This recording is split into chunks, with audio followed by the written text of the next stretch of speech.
నిధి సైట్లో మనకి ఏపీజెల్ఐకి సంబంధించి లేటెస్ట్ అప్డేట్ అయితే రావడం జరిగింది. అదేంటంటే మనకి ఇప్పటివరకు ఉన్నటువంటి ఏపీజెల్ఐ బాండ్స్ ఏవైతే ఉన్నాయో వాటిని డౌన్లోడ్ చేసుకునేటువంటి ఆప్షను ఇంతకుముందే మనకి ఎనేబుల్ చేశారు. సో ఈరోజు ఇప్పుడు మనం ఈ వీడియోలో ఏపీజెల్ఐ బాండ్స్ని ఎలా డౌన్లోడ్ చేసుకోవాలనే విషయం గురించి డిస్కస్ చేసుకుందాం. ముందుగా గూగుల్ క్రోమ్ బ్రౌజర్లో నిధి లాగిన్ అని చెప్పేసి మనం స్క్రీన్ ఆన్ చేయగానే దీంట్లో ముందుగా మన యొక్క యూజర్ ఐడి పాస్వర్డ్తో సైట్లోకి లాగిన్ అవ్వాలి. లాగిన్ అయిన తర్వాత మనకి డాష్బోర్డ్ కనబడుతుంది. డాష్బోర్డ్ తర్వాత దానిలో మనకి సెకండ్ టైల్ అయినటువంటి ఏపీజెల్ఐ అనే ఆప్షన్ ఉంది. దాని మీద మనం ప్రెస్ చేయాలి. ప్రెస్ చేసిన తర్వాత థర్డ్ ఆప్షన్ అయినటువంటి ఏపీజెల్ఐ పాలసీ డీటెయిల్స్ అని చెప్పేసి ఇక్కడ ఆప్షన్ ఉంది. దీని మీద ప్రెస్ చేస్తే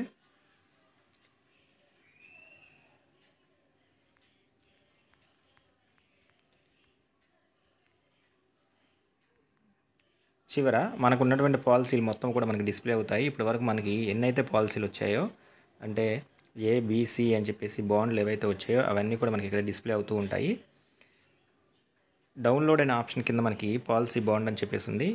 ఏదైతే బాండ్ మనం డౌన్లోడ్ చేసుకోవాలనుకుంటున్నామో దాని మీద ప్రెస్ చేస్తే దానికి సంబంధించినటువంటి పాలసీ బాండ్ ఏదైతే ఉందో మనకి డౌన్లోడ్ అవుతుంది.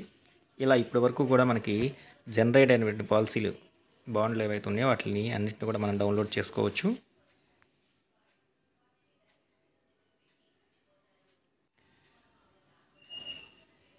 ఇప్పుడు మనకు కొత్తగా డౌన్లోడ్ అవుతున్నటువంటి ఈ పాలసీ బాండ్లు ఏవైతే ఉన్నాయో అవన్నీ కూడా క్యూఆర్ కోడ్తో ఉన్నాయి.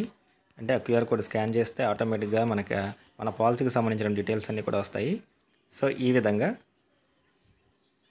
మనము ఏపీజెల్ఐ సైట్లో నిధి సైట్లో ఏపీజెల్ఐకి సంబంధించి ఇప్పటి వరకు మన ఏపీజెల్ఐ పాలసీ మీద ఉన్నటువంటి పాలసీ ఏ కానీ బి కానీ సి కానీ అన్ని బాండ్లు కూడా మనం డౌన్లోడ్ చేసుకోవచ్చు.